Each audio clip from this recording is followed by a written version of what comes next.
కార్యకర్తలందరూ కూడా మరి ముందండి నడిపించి ఈ పార్టీ పునాదులు బలీయంగా ఉన్నాయి. ఈ పునాదులు పగలగొట్టి దమ్ము ఎవరికి లేదని మన కార్యకర్తల యోగాల పాదయాత్రలో నిరూపించడం జరిగింది.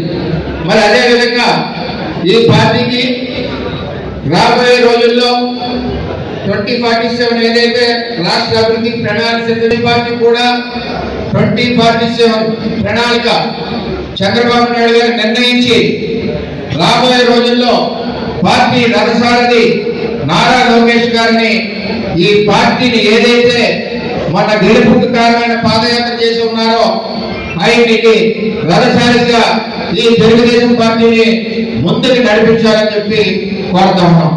మరి జిల్లా పార్టీ నుంచి 7 నియోజకవర్గాల నుంచి కార్యకర్తలు అందరూ వచ్చారు.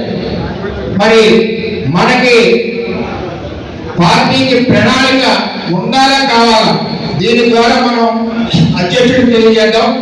పార్టీకి భవిష్యత్తు ప్రణాళిక ఉండాలి, భవిష్యత్ తరం నాయకుడు మరి నారా లోకేష్ గారు ఉండాలి అన్న వాళ్ళందరూ కూడా చేతులెత్తవలసిందిగా కోరుతా ఉన్నాం.